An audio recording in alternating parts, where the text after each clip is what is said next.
Okay, 6.3, elimination using addition and subtraction. So the three ways of solving inequalities, systems of inequalities, are graphing, inequalities and equations. Graphing, substitution, and elimination. And truly, elimination is generally people's favorite because it just seems like it's the easiest one to know exactly what you need to do at the very beginning. So the main thing we're going to do with this one is we're going to make sure that the x's, the y's, and the regular numbers are lined up. Okay?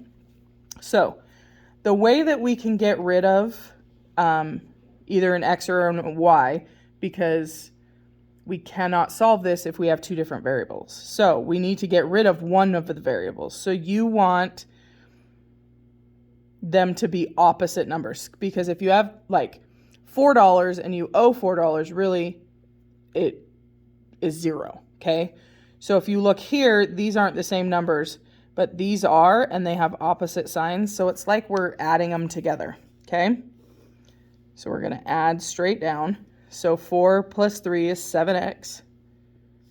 Then,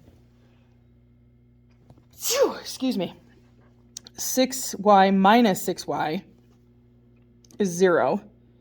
32 plus 3 is 35. So now we have 7x equals 35.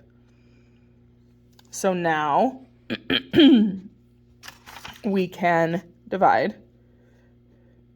So x equals 5. So now we have one of the variables, so now we plug it into one of these and find the other variable. So like this is step 1, okay? Then step 2 would be plug in known variable. Okay, so I'm just going to pick the top one. So 4 times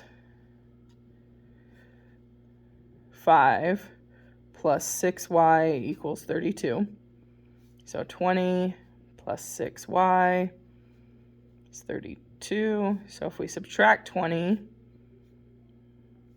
we have 6y equals 12. Divide both sides by 6, y equals 2. So then our solution is 5, 2. Okay? So then let's do another one. So again, these are opposites. These are not. So we're just going to add straight down.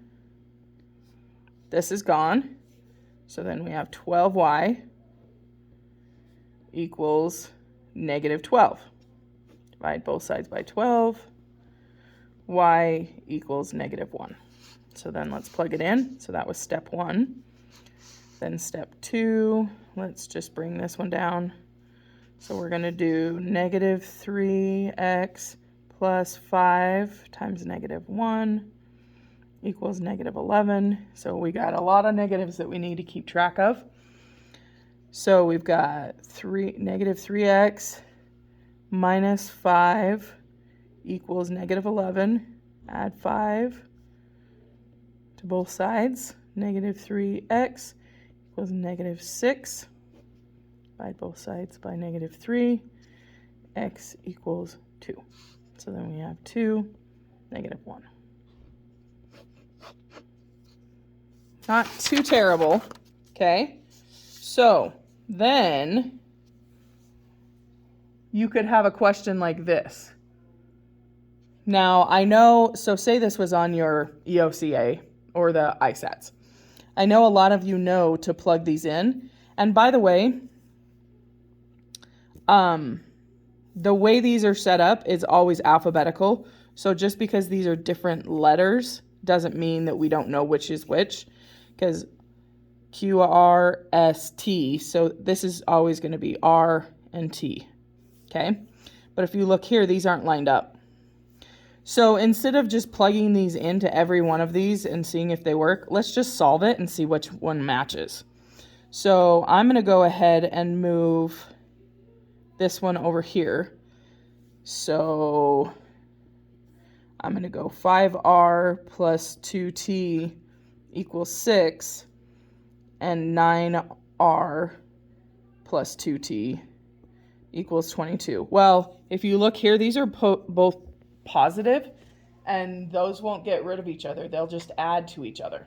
So in this instance, we want to change that negative, or that positive to a negative. So let's just take one of these, I don't care which one, and multiply it by a negative, just a -1, okay?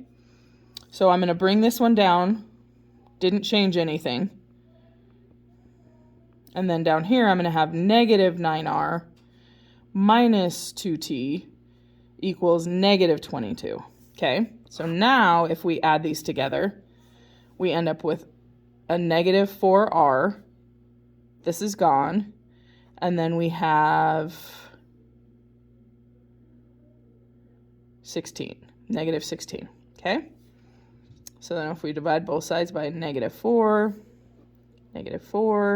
so r equals 4. Okay, so now we're down to these two. Okay, so now we need to plug it in. So let's just pick one of them to do it.